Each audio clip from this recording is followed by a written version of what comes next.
you are. Okay. This is Sophie, Daniel. She's the one who wanted to watch you paint the mermaid. Hey, Sophie, how are you?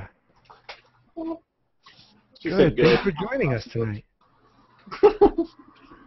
Sorry? Oh, I just said thanks for joining us tonight. Well, my book is out, so I got all my stuff off my plate now so I can get back to life. Hey, I like the sound of that. How's yours coming? My book is in my head. It's done, but I have to write a few chapters yet. Well, if you need a proof or kind of thing, shoot it over. Man, I really appreciate it. I will definitely take you up on that. Yeah, that was a big help for me. I didn't do it until the last minute, and I should have done it weeks before. So, lesson learned. Well, man, you guys, it's good to see a full house. I got to introduce you all first. I think we're live now, so we can go ahead and start introductions. What I thought tonight's format would be, we're going to try to keep it sort of focused. We're going to do introductions and then get to talk a little bit about Felipe and his work. And then he's going to basically teach tonight's lesson. And then, we'll the two of us will work back and forth off of each other with our different experience and different background and go from there. It's going to be really, really fun, and I hope you guys will draw along with us. And hopefully we can do something that's good for Google Plus and good for all these aspiring artists out there. So just starting off in order of on the little windows on my screen, here's Daniel. Daniel, you want to say hey? Tell everybody where you're hailing from. Hello. Nice to meet you, Felipe. I'm from Texas, and I'm a photographer. All right. Great to meet you. Hi, Daniel. Hey, Scott. Hey, Jody. I actually met Jody in person in Austin. Yeah. All right. Yeah, that was pretty cool. She's like 10 times cuter in person. Oh, wow. Hey, That's a good thing. That's a very good thing. I was like, man, I know her from somewhere. He I had to said tell the me. same thing. I did. He I had said to the tell same me, thing. stop Like, staring where do at I me. know him from? I was looking at him, and I'm like, how do I know this guy? She actually had to say, stop staring at me. I'm from Daniel's Hangout, silly. I didn't say that. Yeah, I was trying to figure out who she was, though. Jody, you're a globetrotter. I was able to meet Jody when she came and visited Fort Collins as well. Yeah, I'm all over the place. That's awesome. Well, here's Jody. Jody, what are you up to? Not much. Still doing the pharmacy thing in between taking trips to the ocean. Actually, I took a trip to the ocean and took a whole bunch of pictures.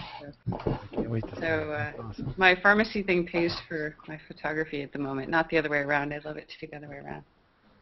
Ah, man, we're all in that boat. That's awesome. Good to see you. I'm glad you can make it tonight. I know you've been really busy the last couple weeks.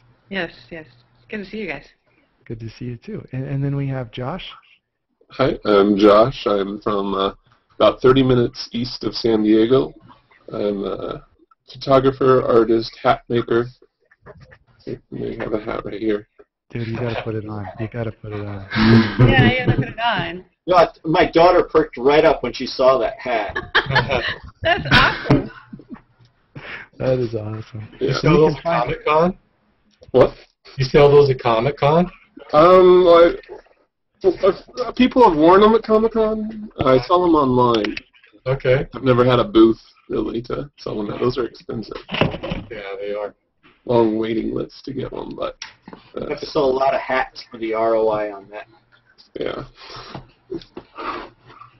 But yeah, I've had them featured on the web series The Guild, so a lot of people at Comic-Con and Wizard World and the Warcraft convention, BlizzCon, have worn them.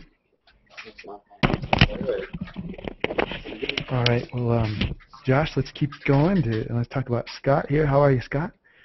My name's PT. This is Sophie here, my daughter, my youngest one. I'm a conceptual photographer out of Milwaukee, Wisconsin. They make beer there, don't they?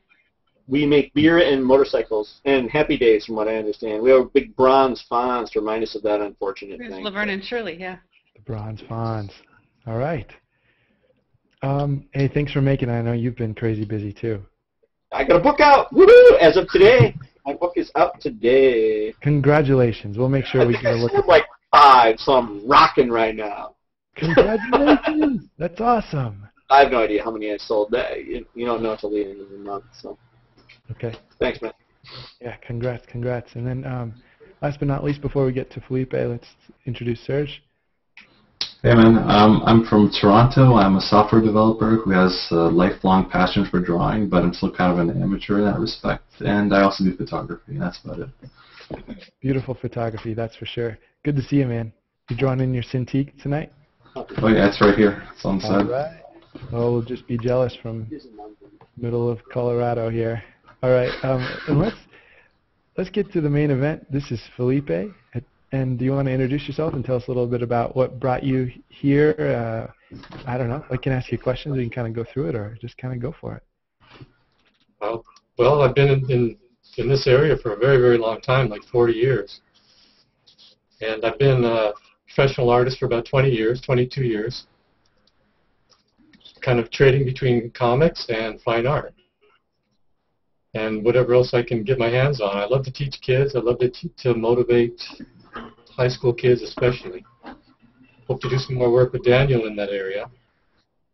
But I noticed there's a lot of photographers in here. Is that everybody wants to also does a lot of drawing as well.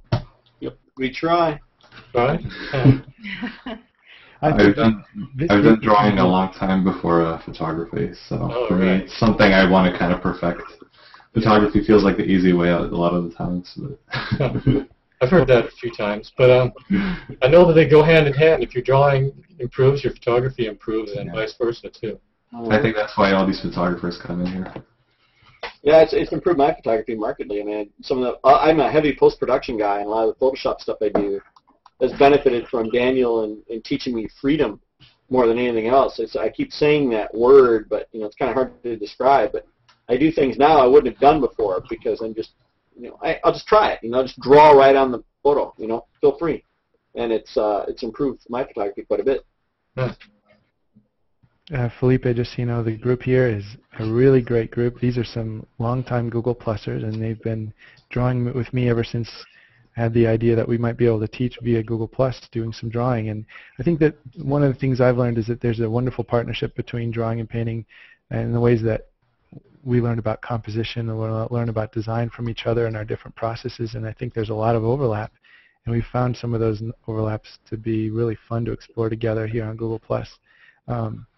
But maybe getting back to a little bit of what you have to offer here. What is your favorite thing to do in art, or do you have one? No, actually, I've come all over the globe. The only reason I'm focusing more on comics and fine art now is because for financial consideration. If I do too many genres, I can't make a living on it, apparently. Need to focus in one area. But if I had to choose, it's probably going to be the comic art arena because I can do fine art in comics, even though you can now do comics and fine art pretty easily too. But I can do fine art in comics. Oh, all you guys disappeared. Oh wait, somebody's doing something there. Okay, I'm not used to Google Plus yet. Hey, you guys, this is his first hangout ever. Wow. That's awesome. Isn't it great? Yeah, I've never done anything like this. We got to get a little slow clap for that.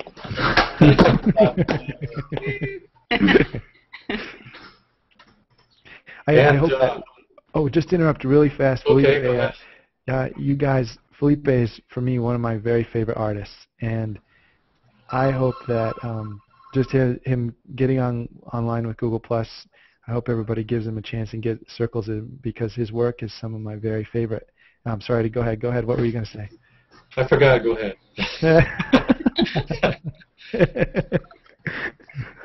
I got a spontaneous artist brain. I don't hold a thought for too long, so go ahead. Fair enough. Fair enough.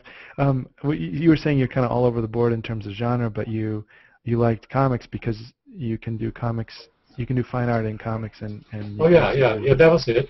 And I do have a lot to say, and I think even though a picture is worth 1,000 words, I think a fine art painting can change your life. I know we've all seen that scene in Ferris Bueller's Day Off, where the guy's looking at the painting and keeps zooming closer and closer to his face, and he's mesmerized.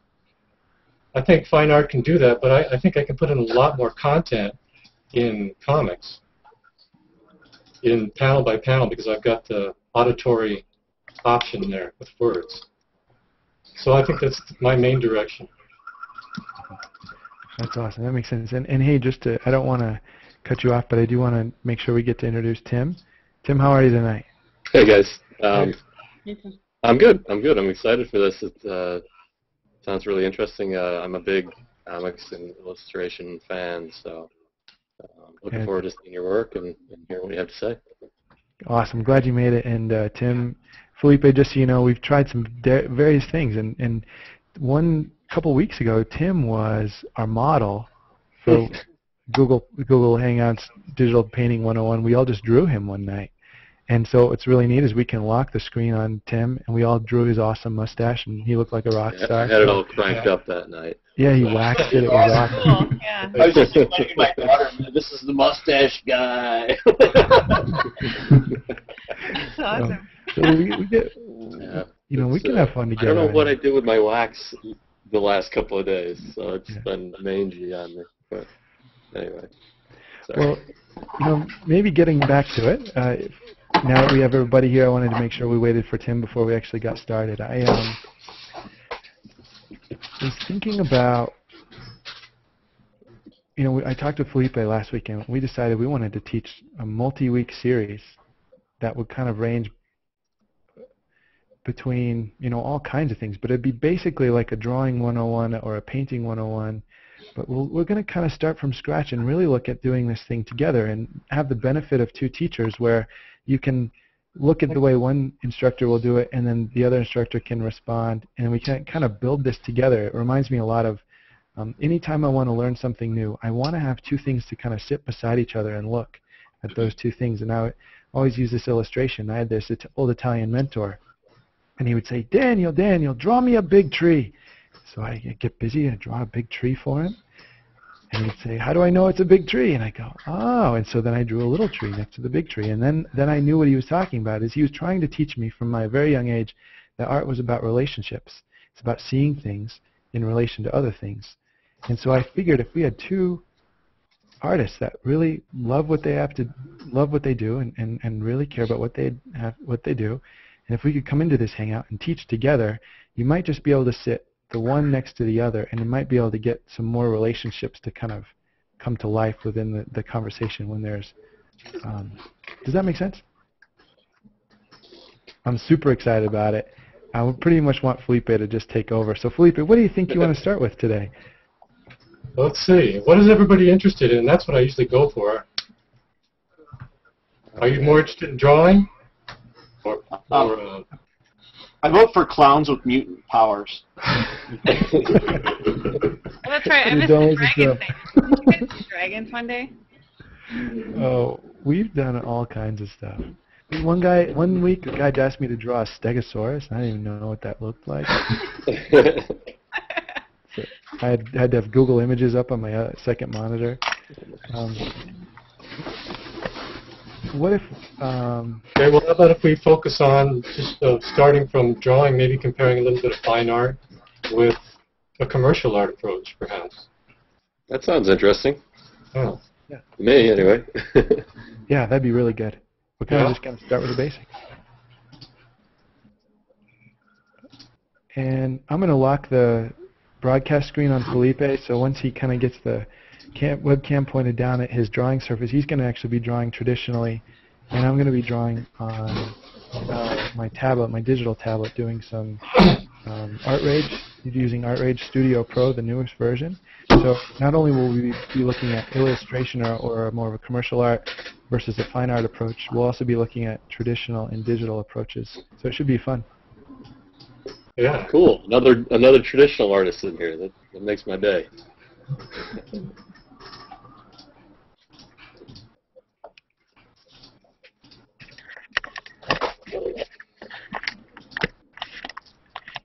All right, Felipe, I've locked the broadcast to your screen, so... Hold on. No worry, just the audience out there, they're going to see... Eventually, they're going to see you. I accidentally shut my monitor off. Hold on. Well, I'll be right there.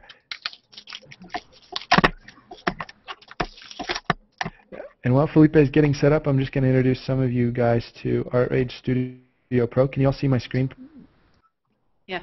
Yeah. Yeah. Okay. Okay, good deal. While Felipe is getting set up, just for anyone that's new to this, since we're in a sense starting the series over with a really brand new focus, ArtRage is a really great lightweight drawing program that does the best job of replicating traditional media that I've ever seen.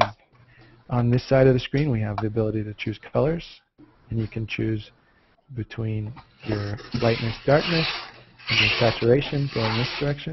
And you can pick the actual color here.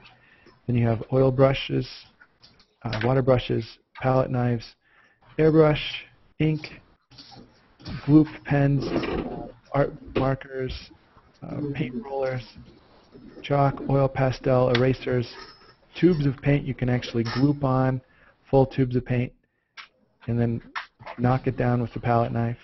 You have pencils, obviously, and everything in between. All of the tools have settings that allow you to play with the ways that those tools behave on the surface. One of the coolest things about ArtRage is that there is an actual tactile surface reproduced in a pretty realistic way. What it allows you to do is have the media behave as though it were a three-dimensional suspended media within some three-dimensional body, like linseed oil or whatever, acrylic paint, and that body will splay out or stretch out or kind of be changed by the surface. You can draw on a paper-like surface, a canvas-like surface, a wood-like surface, or a very smooth surface, everything in between, and it's a really satisfying program. So I'm going to be using that, which is a pretty good approximation of traditional media. While Felipe is here, looks like he's going to do some pen and ink. And Felipe, are you using India ink? Yeah, I'm just going to use straight India ink. I think if it depends on how far you want to go, but if you use the traditional pen nibs, the metal ones, and a brush, you get a nicer line than you do with the markers and the pigment microns and all that. But anyway, I just brought them just because I can play with them a little bit better than I can the marker style. So is my palette bright enough? Can you see all right? Yeah. Yeah? It looks good. It looks really good. Yeah?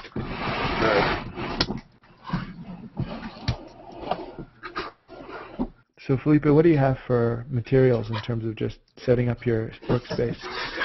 All I have is a bottle of ink. I got a bowl pointer pen nib and a Raphael brush. Cool. And a piece of paper. All right, let's see it. What are you gonna show us? All right. Not sure where to begin, actually. How about if we do something that you and I were talking about before? Is how do you make things look real, three-dimensional on a two-dimensional surface? Yeah, that's a great place to start. Yeah, and there's all kinds of tricks you can do that. And when you're dealing with just straight black and white, that can be kind of difficult. So maybe you can show everybody on ArtRage what you do to be able to do that. Sure. Let me share my screen then, and I'll pop up ArtRage, and hopefully you can see it. I think two of the basic ways, when I'm starting with beginning students, what I'll typically do is I'll put out a bunch of primitive shapes, cubes, spheres, cones, that kind of thing. We put light sources on those primitive shapes, and we pretty much sketch them out. So if we had a light source here, shining on this little cube, cubes are awesome because they always only reveal one or three sides at a time. And our first exercise is I let the students sketch out the basic primitive, and then they start shading it in. And what we talk about is the fact that, let me change one thing. I have to change one setting on this tablet here. Okay, there we go. Is that you're always going to have three surfaces of a cube facing you, and there's always going to be three values. There's going to be a light, a midtone, and a dark. And it's a really, really great way to start looking at value. And value is just the artist term for things that are light and things that are dark. And here's a good example painting with value. One of the easiest ways to make something look 3D is to try to symbolize or represent its lightness and darkness. And then let me minimize this, and here's Felipe doing the same thing. It looks like you're using vine charcoal. Yeah, I decided I would throw some vine charcoal in there instead of pen and ink, just so, because I can control it a little faster. Yeah. Is anybody here interested in comic book art, or are you just more interested in drawing? I'm definitely interested in comic book art, but you know, however you guys want to take this is fine by me. Okay. My daughter owns Let's do the comic book comic art. book thing. Let's take it Ah. to comics. That'd be awesome. And what we could do is just kind of do some of the basics in terms of handling form with line and handling form with value, just two of the basic, those are two big ideas, form and value, and we can look at how those are applied in terms of comic book handling of form. Okay. How does that sound, Felipe? Sounds good. Okay. Just one quick question before you begin. Is my palette upside down for you guys? Oh, It is. I think it might be. Well, that cube is stuck to the ceiling. Is that all right? It is upside down. You guys, is there a way to fix that? How do you get that? oh man, I don't know. That's all right. We'll deal with it. Yeah, it's not that big a deal. You can And flip the. maybe as you're working, it can be upside down, but in the end of the thing, you can do the whole All right. turnaround, big reveal. Yeah, you could just spin the drawing when. All right, I'll try and spin. Or rotate the camera. I don't know if the camera's in a way you can actually rotate it upside down. Okay. All right, hang on. While he's fiddling with that, I'll go back to my screen so you guys don't get motion sickness. Oh, God. Oh, Pearl. There you go. I just got to tape it down now. I have tape. Okay, throw it over here, please.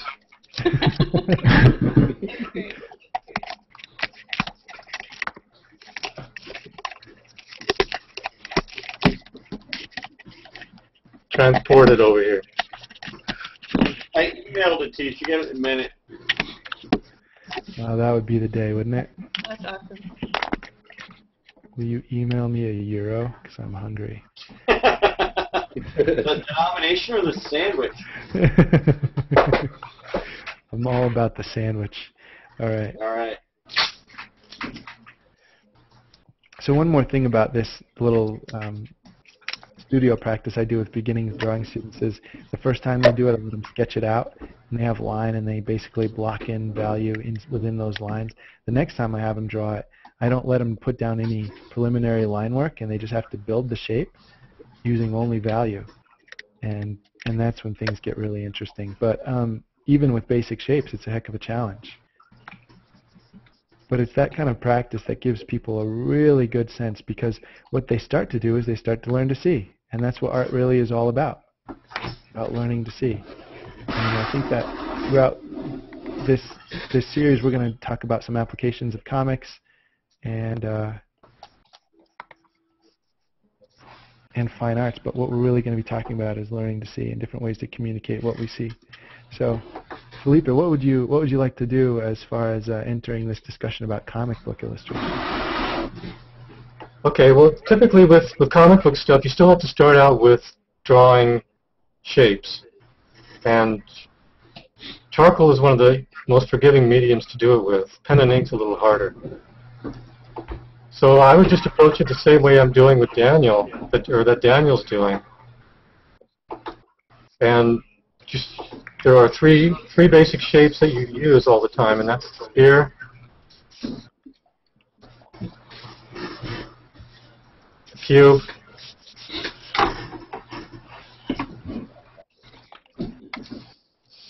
Here, hold on. Yeah. A little Oh, we crazy. can see it. We can see it well. This is looking good. You all right? Yeah. And the cylinder. So anything in the world can be made up with those shapes right there. And if you flatten them out, you've got a circle, you've got a square, and you've got a rectangle.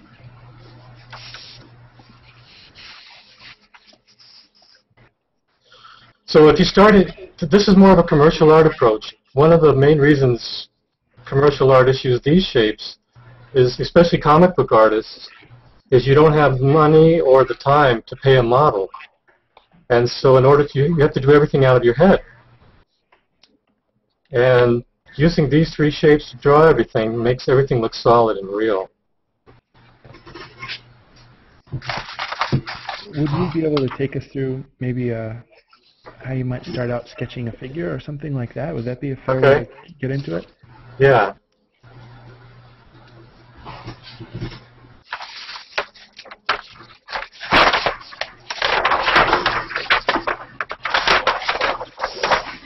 All right, let's take something more simple than a human figure. Let's just take like a vase of flowers or like a bowl sitting on a table.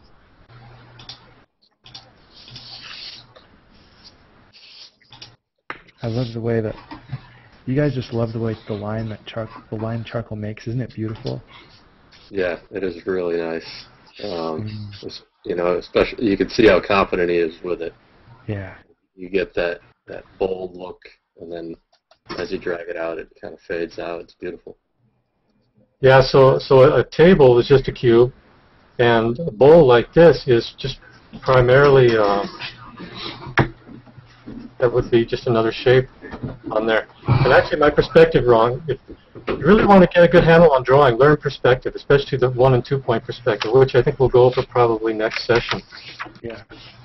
But let's say you've got a light source. Light source always helps to define shape. And then in order to make a picture nicer, you kind of need overlap. So I'm going to get rid of the top part of the table, like that.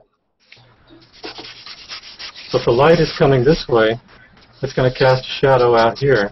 And what I usually tell people is put in your darks first.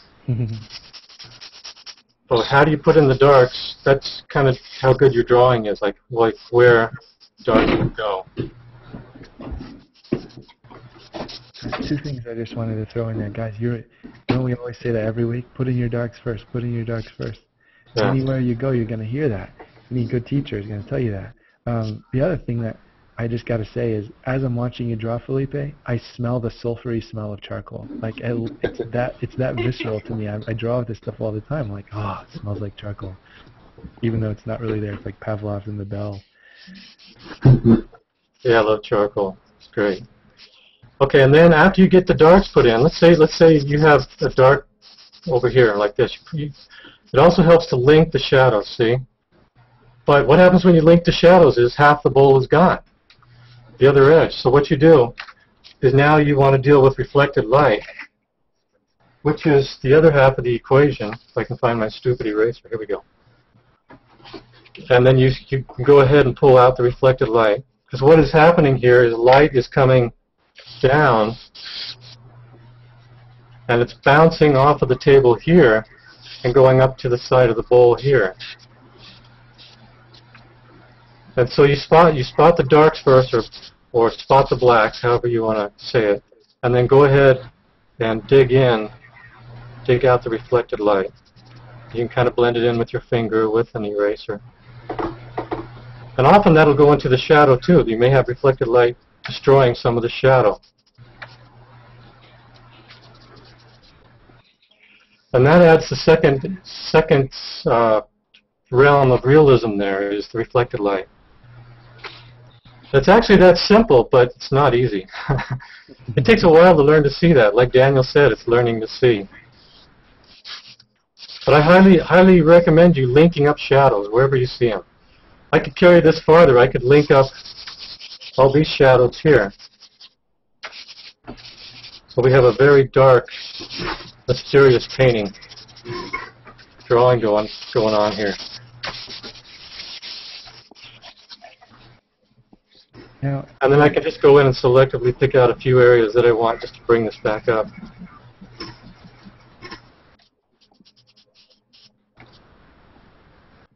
So I highly recommend linking up shadows as often as possible, and then you can always subtract if you don't like what you did.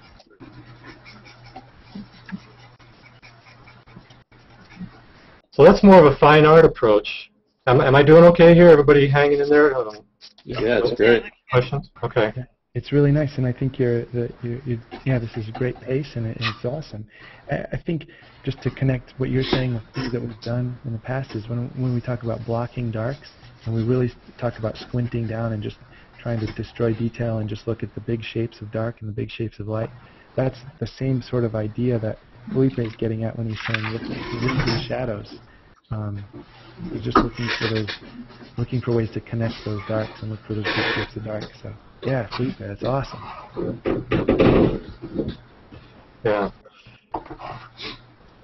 And here's another interesting thing that might help you see a little clearer how to make this process happen. Just notice that I've got, it's like a Dallas thing in a way. You got dark, light, and then dark again. So you need the dark to show the light, and you need the light to show the dark. So when you're doing that, like a head or a human face, let's say you got the light coming from the upper left again.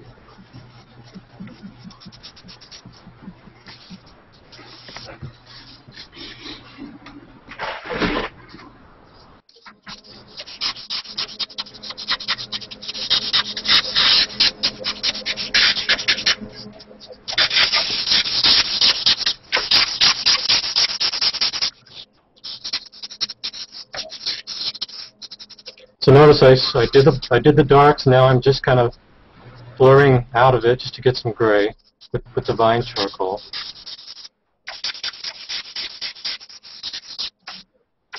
So let's say you got a basic face like that. See?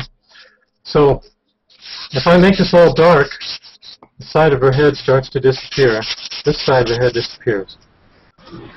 So I need to bring out a little bit of the light on this side. So I linked up all the shadows. I made it as dark as I could. Now I'm just going to add back in some of the light. So I got the light showing off the dark, and then the light, and then the dark shadow against her nose again. And then the light on her face with the darkness on that side. And then if this is starting to disappear as well, I can dig out some of this. That's another way I look at it, is just how the light can show off the dark and vice versa.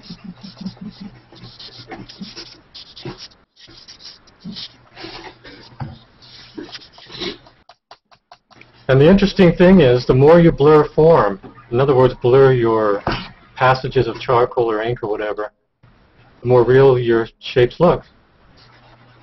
And the reason for that is because we see with our detail eye, in other words, the center of the eye, detail, and then our peripheral vision catches movement and blurs out form very quickly. But blurring out form adds that element of realism to everything. And then you can trick and guide the eye to where you want. So like on this woman's face that I have here, the eye goes right towards the face, really not anywhere else. Because that's where the most contrast is, that's where the sharper lines are. Do I have time to say one more thing? Oh, keep going. You got plenty of time. Bored? Okay. All right. One last thing I would highly recommend paying attention to is the difference between shading and cast shadow. So whenever you have a cast shadow, typically, but not always, you will have a sharper line, like on the side of her nose here. And then shading is where her cheekbone, because it's a rounder shape, it's not blocking the light yet. It gets to be a gray. And if you make your shadows a little bit sharper and then have the shading be a little bit more gray, that'll enhance the realism dramatically. That was one big turn for me, was when I learned that approach. That seems to be hard to do because I see people people who come to my studio to do classes and things, and I would think it would be really easy, but it's actually kind of difficult.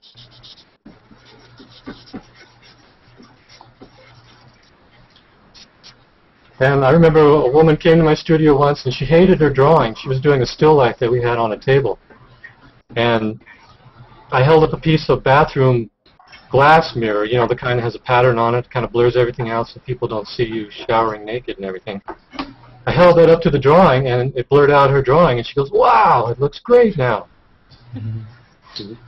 But what you want to do is selectively blur a lot of areas, and just leave a few areas sharp. And you'd be surprised how much you can destroy and blur, and come away with a good drawing or painting. Isn't that right, Daniel? Absolutely. You know, my mentor, I remember walking through some gallery with him, and he says, "Look at this guy. This guy doesn't know what he's doing." He was being nice about it, but he was pointing to a painting or this drawing of this portrait, and every single edge was just crispy hard. There was none of that blurring that you're talking about. He says, "This is a sign of a naive artist." He says, "The artist doesn't know whether to tell you to look at the earlobe, the eyeball, the hair, the barrette, or the blouse." And there's the kind of biological reason that Felipe was talking about, with the way that out of your peripheral vision you capture motion and not detail. But then there's also that kind of psychological impact that Felipe also was addressing, which is that as wherever you have crispy, hard edges and high contrast, what you have there is that's your focal point, and everything outside of that softens out. And it allows you to sort of set priorities within the drawing of what's really important, where you want to lead the eye, where you want to take the viewer. And so, and I also think it's more fun as the viewer for you to be able to explore nuance and be able to decide where those edges are, when they're all misty. And remember, Scott, we were talking about this a long time ago. We called it sfumato, the Italian word, those smoky transitions. Yeah, I don't know. It's important to discern, though, that you can have hard edges in a painting everywhere and still come away with a good, really beautiful painting. You don't have to have a blurred style. Some people can't stand that. They want to make everything crystal clear, razor sharp, and you can do that, and it'll work. You just control it through changing the value of certain areas, changing color temperatures, what color lays next to another color. It really doesn't matter. This just happens to be my way. I like to put a little mystery in all my work, and that's just my way of handling it. Yeah, that's well said. Daniel, not to interrupt you, I invited my friend Matt into the hangout here. He's a fellow photographer who always seems to want to chat during the digital photography or digital painting classes, so I invited him in. That's great. I'm glad you did. That is awesome. So Felipe, I wanted to ask you, since we've got your expertise here, what would you say is the difference between what you're doing here? Is this, you said, more like a fine art approach? How would you approach this if it were a comic book illustration and you had a deadline tomorrow and you had to bang out a couple pages? What is the difference? Well, first I try and negotiate the dedeadline. Well, you've got about a half an hour left, and we need a chick with a sword. Exactly the way it is half the time, right? So the way I would do it is I would pick a style and a medium really quick. So I wouldn't do an oil painting because then I'd have to let it dry. I can do watercolors pretty fast, so I would do that. My very first line of defense against that is not accept the job unless they're paying me enough to make that deadline. That's a great rule in all walks of life. But let's say, like, I just poorly manage my time. I would just pick a technique that would get me the fastest results in the best way possible, so I can still keep a good reputation.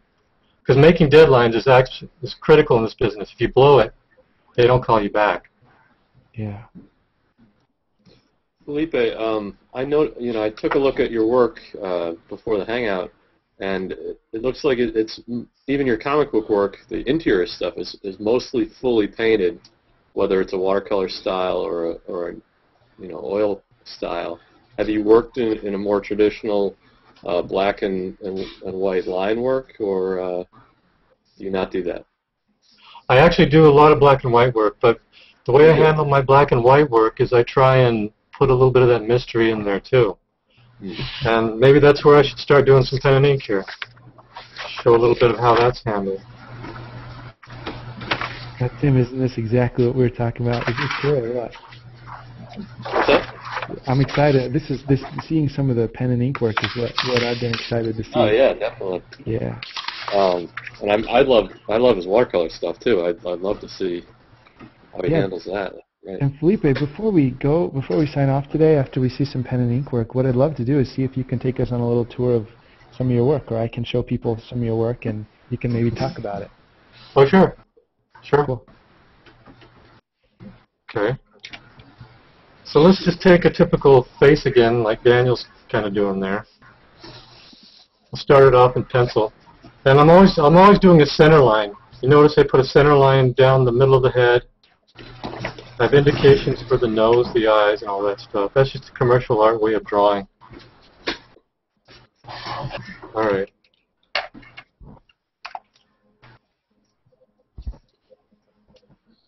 And who is it? Is this Serge? Are you drawing, Serge? Yeah, I think Josh is too as well. Yeah. Josh is drawing and Serge is drawing. Okay, cool. All right, I was good. trying. I can't get my tablet to work right now, so I was trying. Okay. So right now, just so for anyone watching, we're watching Felipe draw, and then you also, if you have the smaller screens, you have Josh and Serge doing some stuff, and then Tim is also drawing traditionally. He's here in the corner, and yeah, it looks like everybody's on board. I'm actually not doing any drawing tonight. I'm just watching, which is fun. I don't have to multitask like usual. Yeah, why didn't you think of this earlier, Daniel? Take a little load off yourself. You're not kidding. I've been so busy the last couple of weeks. How's the gallery going? The gallery is going great. We have tons of activity there. It's just what we wanted.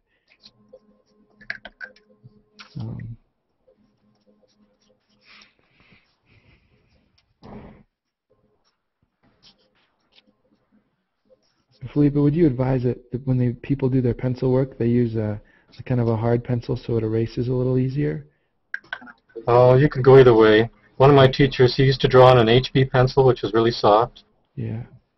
Or actually, it was a 2B pencil, extremely soft, on comic book paper. And I asked him, isn't it going to piss off your inker because it's just going to smear everywhere? He said, I don't care.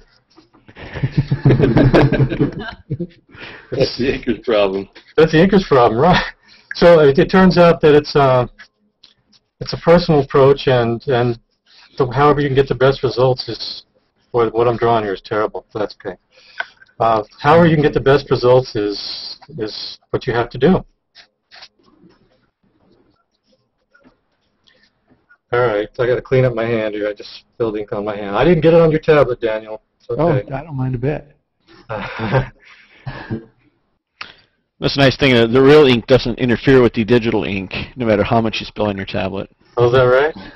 Yeah, my cat has attempted to walk across my tablet on numerous occasions with whatever it happened to get on its feet from whatever it tipped over on my desk.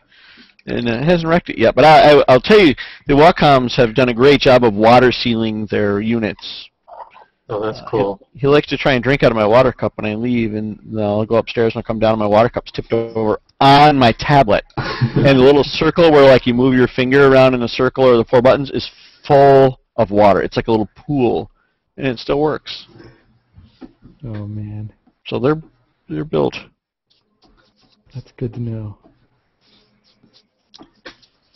And Felipe, you're bouncing between your brush and then your pen tip. All right, so I just got a basic head here, which doesn't matter as long as it works for what we're going to do. Okay, so many ways you can create blurred form, and one way to do that is to do cross-hatching. So let's say you got a line going down here like this. What you can do is you can cross-hatch a little bit, and some of the cross-hatching can come outside of the line, and it'll actually blur that line. Yeah, that looks good. You can do a dry brush effect. So what you do is you dip your brush in the ink, and then you dry it off on a rag, and then you can smear it around like this. My overriding goal here is to do black and white and not have any gray. It used to be that would require a different printing process. They would have to screen it into halftones, and it was usually a little bit more expensive. And that's why comic book art has traditionally been a line art medium. And now that line has been blurred, literally. metaphorically. And another way you can do it is you can blur a line with other lines. Just keep doing lines, like on her hair. I can smear it with my finger. As long as I don't get a gray, as soon as I add water to it, I'll get a gray. I don't want to add water to it.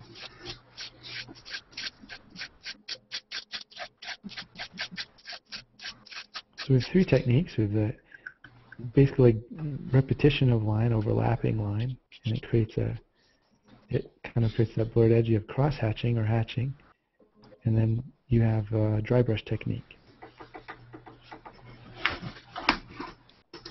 Another thing you can do is you can stipple, which is just putting a bunch of dots down to blur stuff out. If you're familiar with the work of Drew Friedman, he's a master at that. You can go back in with a razor blade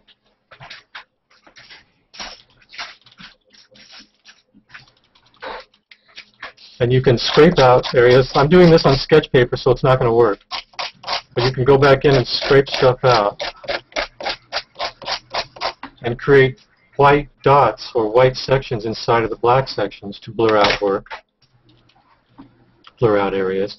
You can get a toothbrush and a little bit of white out. Actually, let's not do the toothbrush yet. You can get a little bit of the white out, put it on your brush. You can go in and start hatching or doing some kind of technique on top of the ink this way.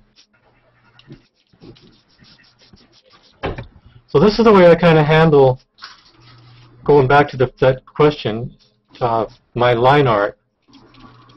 Have you ever heard of a guy named Bill Sienkiewicz? Oh yeah, I love him. Actually, that was one of the artists that, when I was looking at your work, that I kind of immediately saw that maybe it was an influence, or at least there were some similarities. Yeah, I don't know if I'd call him an influence, but he's actually a good friend of mine. But his style influenced everybody in the business from the 80s on. Influenced Dave McKean, Ashley Wood, all those guys. Yeah. So what I actually do is I start having a painterly approach in my black and white art.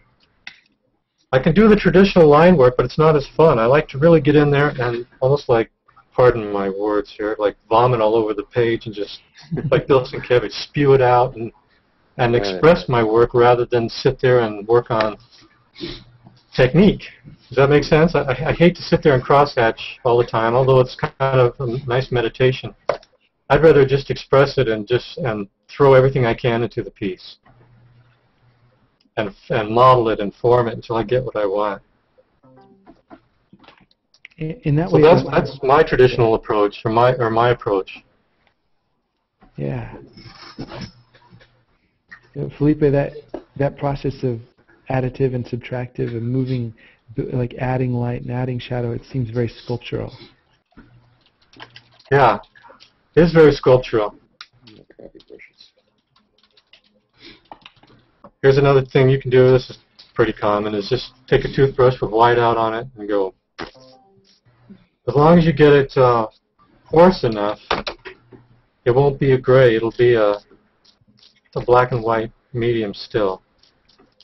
So I used to do this a lot. I used to paint with ink and white out or gouache like this all the time. And it just got so labor intensive. It would take me 2 days to do a page, and you can't do that in comics really. 2 days to ink a page. I'm sorry, not do the whole page. Oh wow.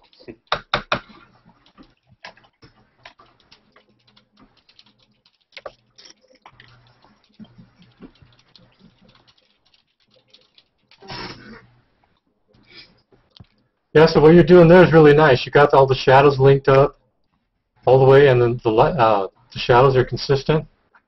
Are we looking at Tim right now? Is that Tim's work? Let's see. Is it? I don't know who you're looking at. Yeah, we're looking at yours. That looks really cool, man. And also that one, the one with the parrot. Is that yours, Daniel? That's me. Yeah, I'm not drawing yet. I'm just watching. And that's Serge. I'm drawing a pirate and parrot. Yeah, nice, dude. That's awesome. And then Josh is the one who's ventured into the color realms.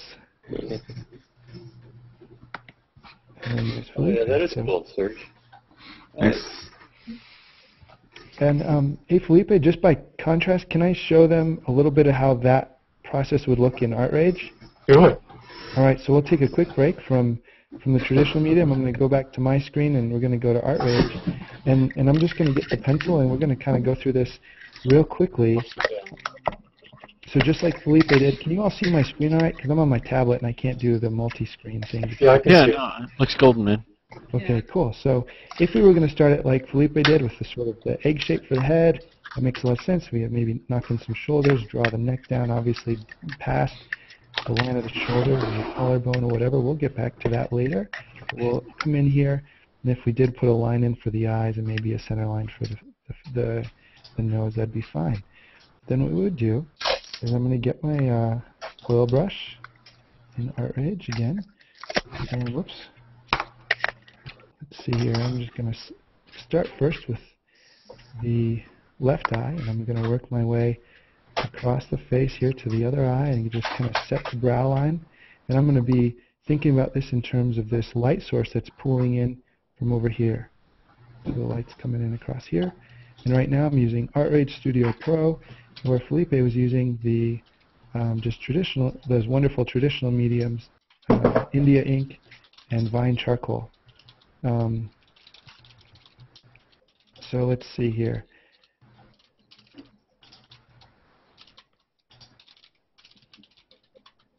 What I'm doing is just trying to figure out where the light would be and where the shadow would be. And I'm basically going to be building the light and dark. Aye, Rembrandt lighting, yes. Yes, my favorite. Only used in, what, 2 of his paintings, though, so I don't know why they call him that, but... Yeah, right. He's so good, he only has to do it once, and he gets it named out. I got inspired by Josh's pirate. Now I want to make a pirate, too. Yeah.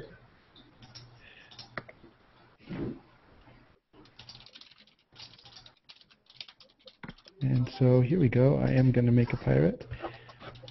I'm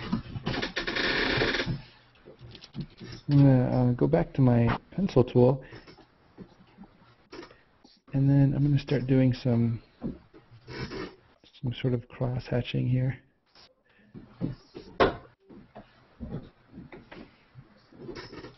And then go back to the brush tool.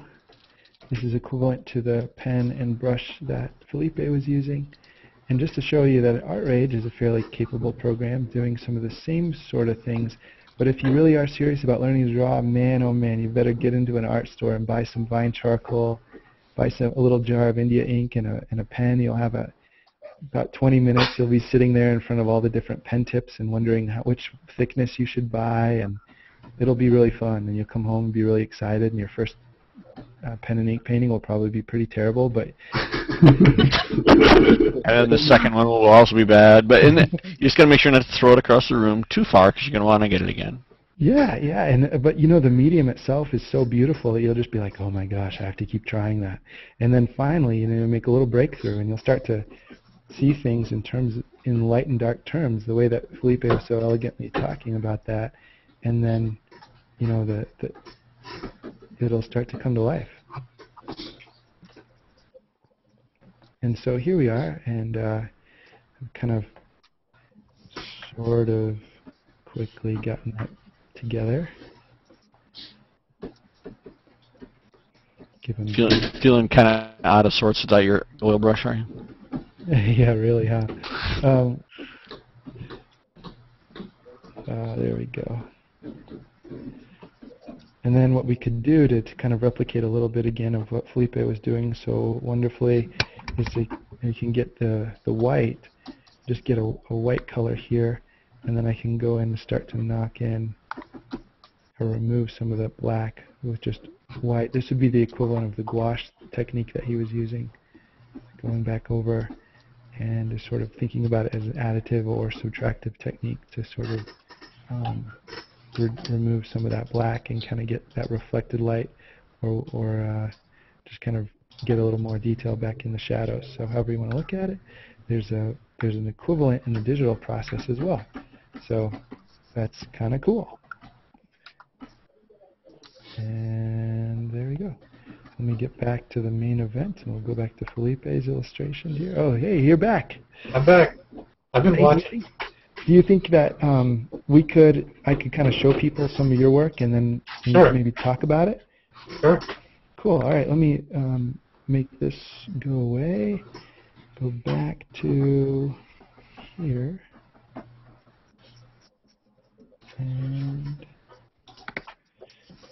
so I actually have two websites. I have a comic book art website and a fine art website. And I keep them separate because fine art still has a snob appeal when it comes to comic book art.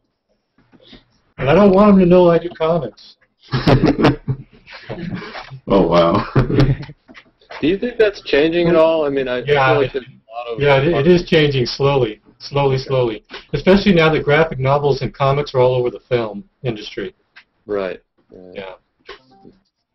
Hey, Felipe, I feel like there's a lot of artists that have come out of comics and gone on to, pretty significant fine art careers. Like you're saying, Bill Sienkiewicz and James John, who's a cover artist, is now doing exclusively, fine art work. So I don't know. I was just curious what you thought of that. Yeah, there's really no.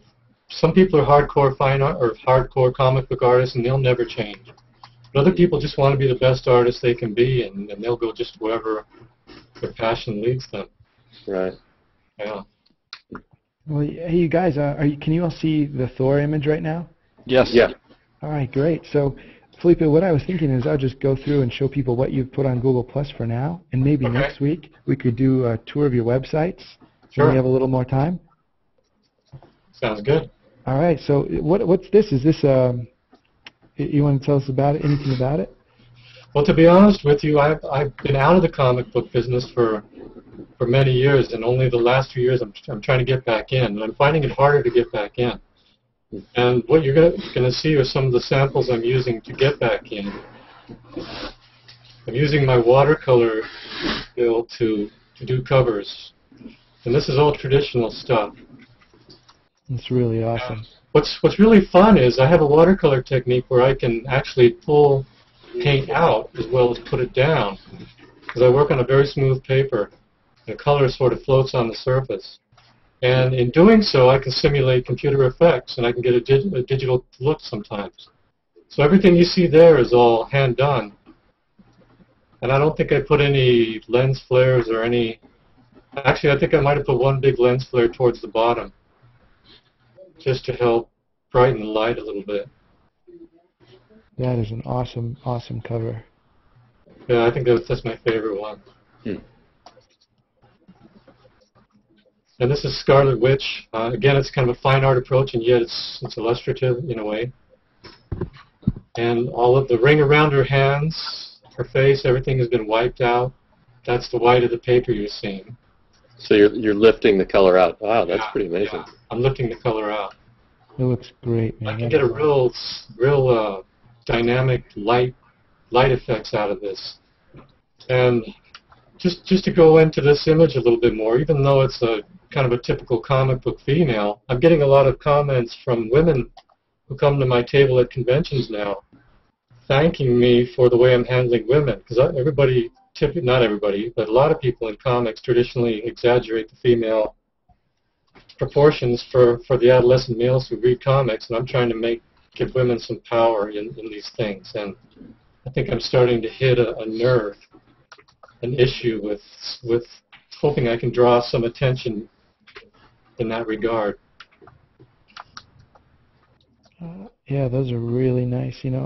You guys, I have to tell you, we had a big art opening in March, and there's some very good artists, and one of the really good artists at the show came up to me and he said, Felipe's work just pisses me off.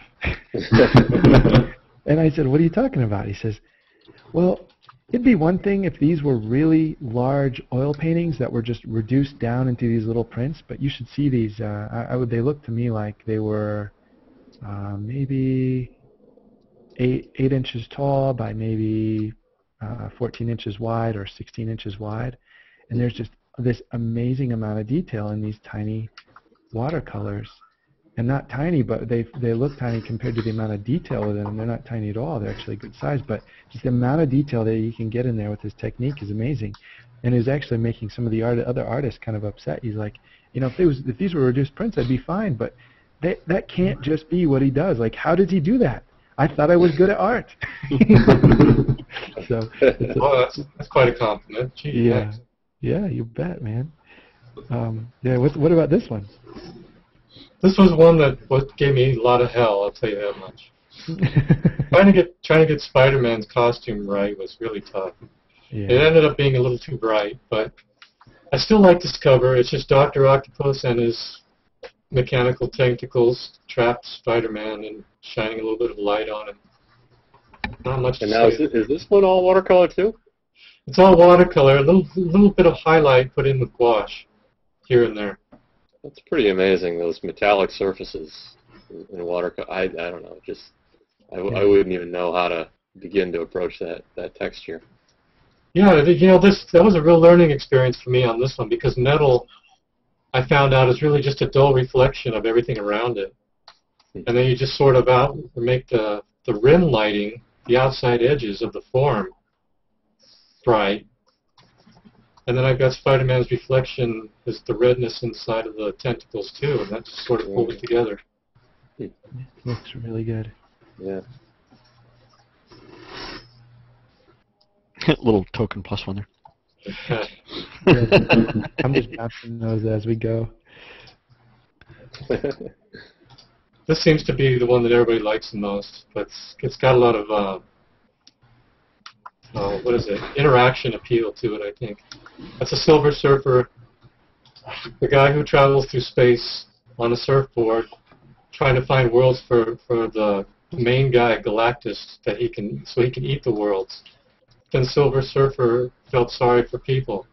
But anyway, once in a while he's flying around Earth, and these surfers just happen to catch him flying above San Diego, actually. That's kind of near Crystal Pier or Pacific Beach, where I half grew up.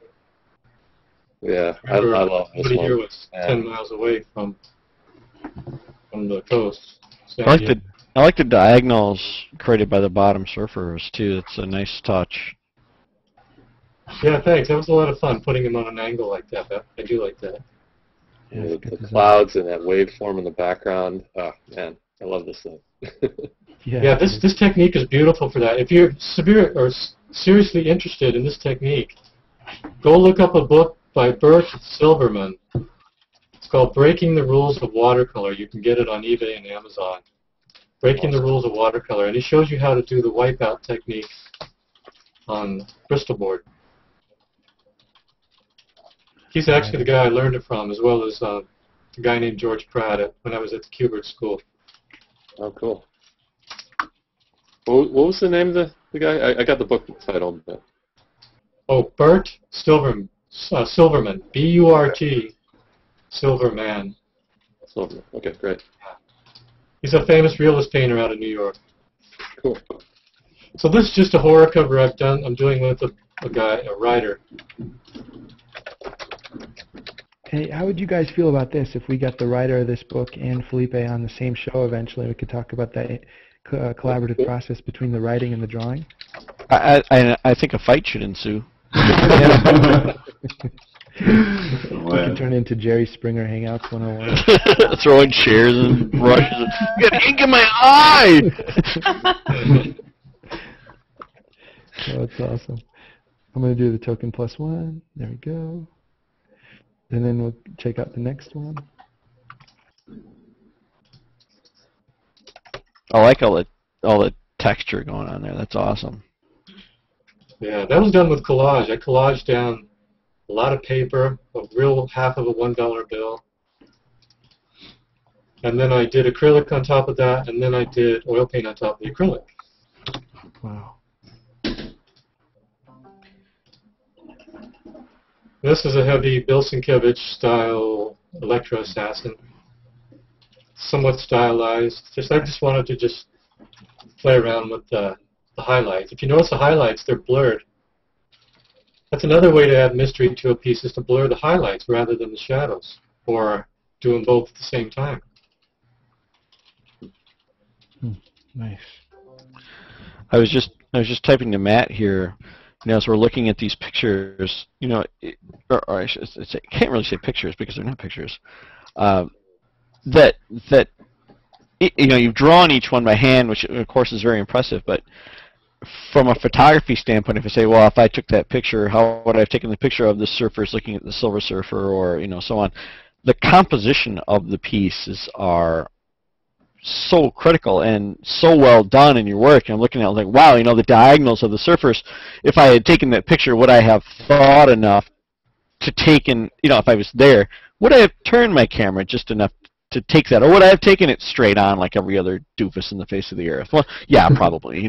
Would I have thought about turning it? And I think that's probably one of the other things that I walk away with from these classes that I really don't, put into words so much, is that the compositional skills you guys have is just amazing.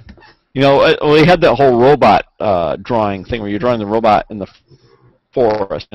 That's one way, but what if we change the camera angle and draw it from this way, and you draw like staring up at the robot's face?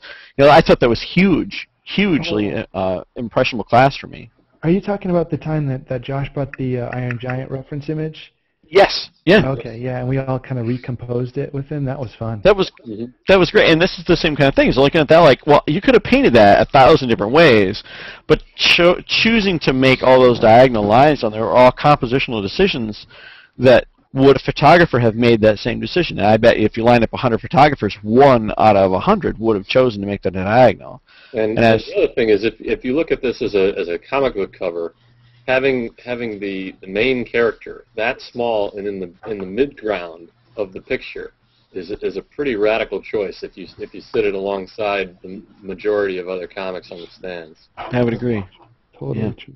Yeah, it's just. I mean, so I'm looking at these not from just the wow. I'm really impressed with the fact that you drew that and painted it, but the fact that how you made it so it's compositionally perfect is just where I'm trying to grow more in this as well. The strong diagonals that connect, like the cape and Thor's cape as it comes down. There's so many things that lead the eye. Yeah, I think one thing that may help with that is my first approach is storytelling. I want to tell the best story I can with the most impact. And sometimes I fail, sometimes I succeed. But if I have that underlying all my thought processes for doing the composition, for the way I'm handling the form, that seems to have a strong impact on the way it pulls together in the end. Yeah, I've kind of started to adopt more of a I want to say it's a comic book kind of mentality. Like when I'm at a photo shoot and I'll have the model and we have this 1954 Plymouth big block car that everyone's like all about now. I notice it's just shiny and yellow because I'm not a car guy. And so I'm going to have the model like hanging out the window shooting a gun and thinking all these things through. And I'm like, if I were a comic book artist, how would I have drawn this scene? And I think that it's actually kind of helped me think about different angles from which to shoot the scene or different ways to light it. How can I get more drama? How can I get more storytelling? And I think those are the key words is, if you could make a single frame movie to represent what happened there, what would the ideal picture look like? And you've taken the time to come up with that composition.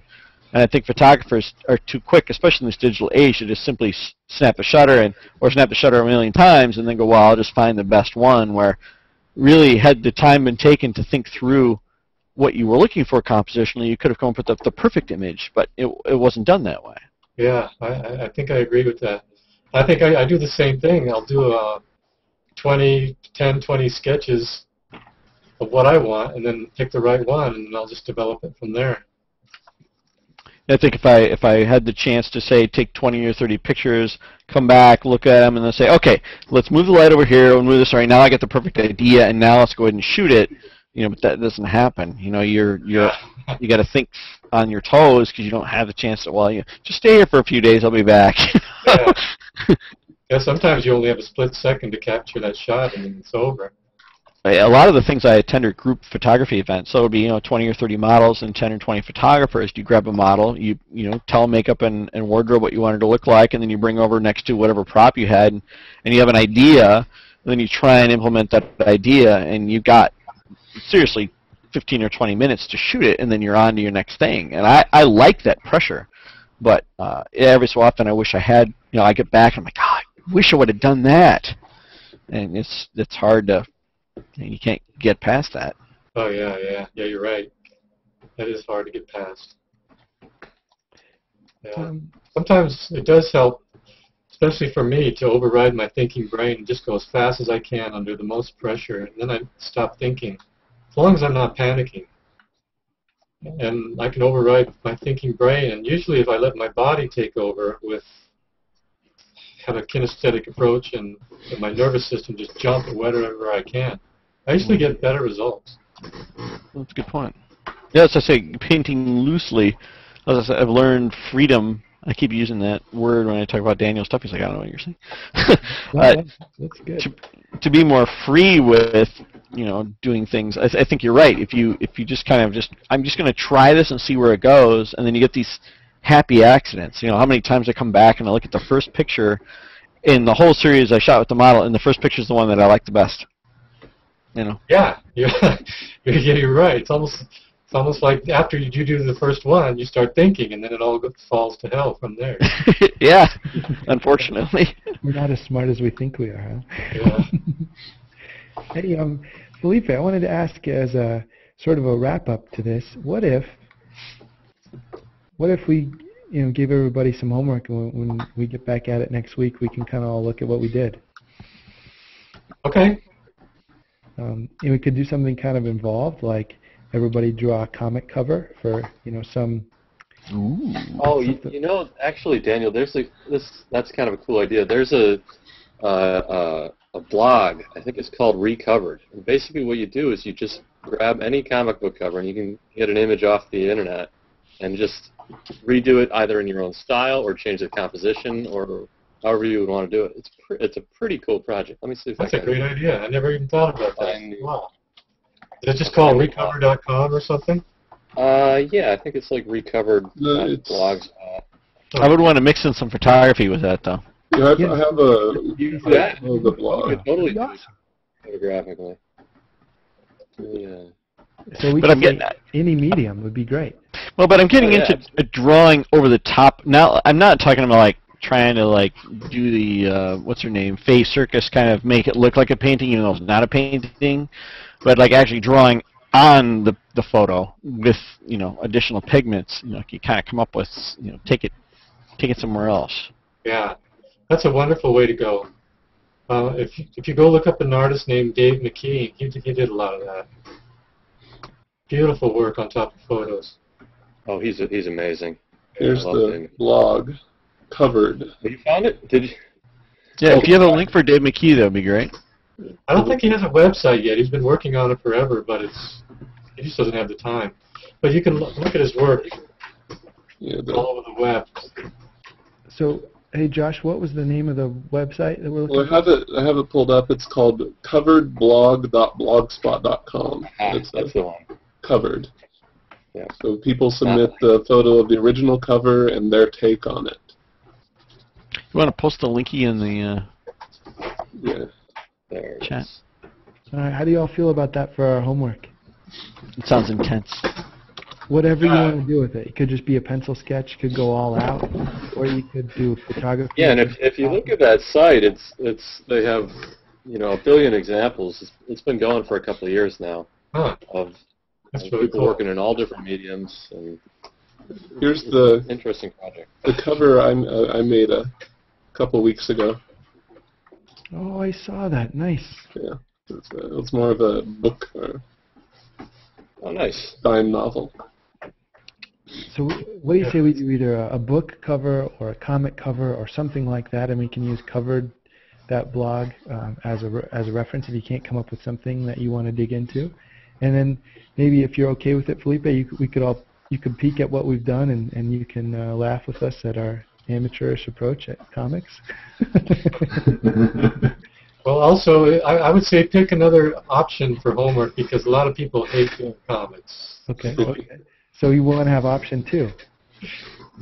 So maybe do a form or a still life or something that's where the shadows are linked up. But just try and get the blacks and the shading to look consistent. Okay. That's a great idea. And here, let me just write this down so everybody can see it in Art Rage. For anyone that wants us to see your post, just tag it like this. That's the I, digital painting 101. And you just put that in the post, and it'll automatically tag that post with all the other stuff, and it'll give us an easier chance of finding it, especially if we don't have you circled. So I think tonight, we should wrap it up, since that was a nice introduction and a fun introduction to Felipe, and thank you for joining us for your first ever Hangout, man. Well, thanks so much, Felipe. This was great. Yeah, you're all circled up, so you're good to go. Great to meet everyone. Thanks very much. Yeah, thank you. That was cool. All right, everybody, have fun. I can't wait to see what you draw. Chicks with swords coming red.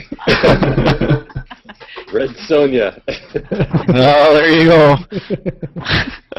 All right, later. Okay, good night, everyone. Bye. Good night. Thanks again, Felipe. You bet. Thank you.